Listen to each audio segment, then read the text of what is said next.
Yo, what's up guys? Welcome back sa ating channel and hindi tayo nauubusan ng mga nakakabaliw na balita pero grabe. Itong chika ngayong May 2026, ibang klase talaga.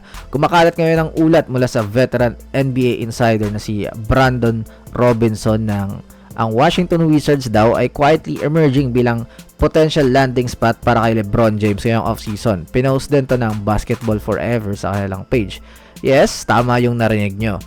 Is bro really about to finish his career off like Michael Jordan sa DC? Akala natin lahat sa Los Angeles Lakers na siya magre-retire kasama si Luka Doncic at yung anak niyang si Bronny, pero biglang may wildcard team na pumasok sa eksena. Alam ko iniisip nyo, paano nangyari yun? Wizards, nasa rebuilding stage, diba? Well, hold your horses kasi hindi na ito yung lumang Washington na pinagtatawanan natin.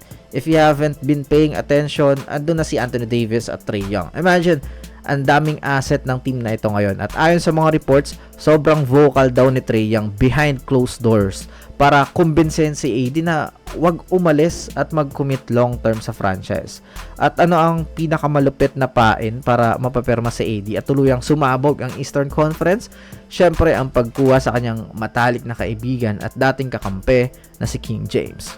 Medyo naging roller coaster ang sitwasyon ni Anthony Davis sa Washington lately. Medyo non-committal siya publicly sa kanyang long-term future. Kaya naman, ang front office ng Wizards ay nakakaramdam na matinding pressure na gumawa ng isang major splash para mapanatiling masaya yung kanilang star player.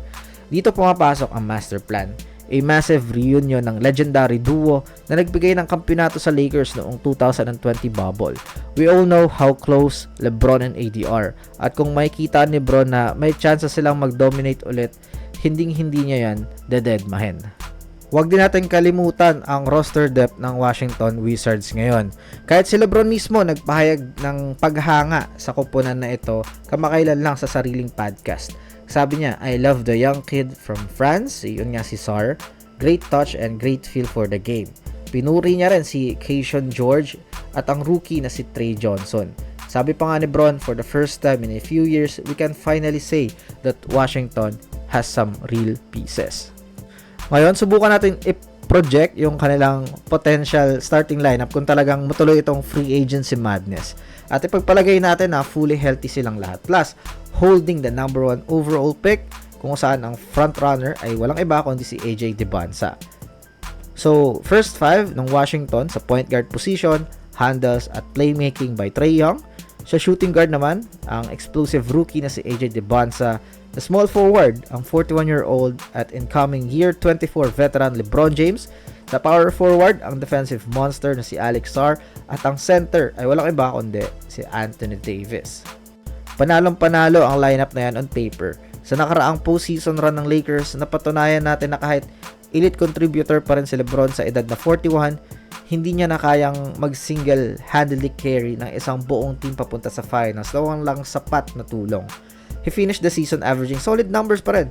21 points, 7 assists, at 6 rebounds habang may 50.5% shooting from the field. Pero imagine, upgrading his previous backcourt into someone like Trae Young na pwedeng bumarel from 30 feet out at mag-dissect ng kahit anong defense. It absorbs so much pressure off LeBron's shoulder.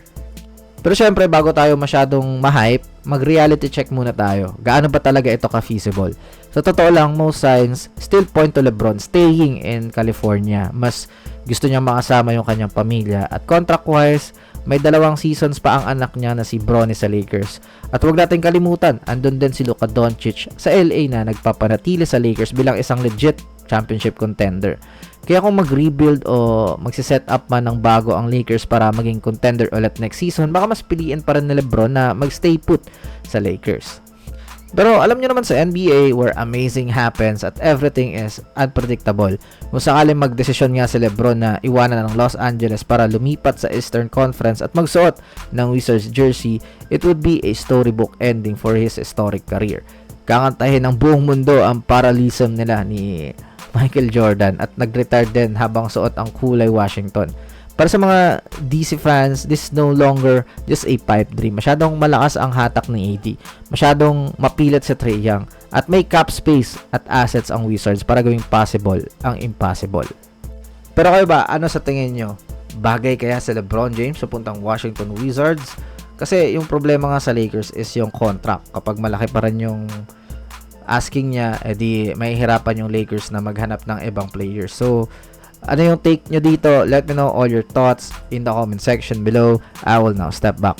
Bye-bye.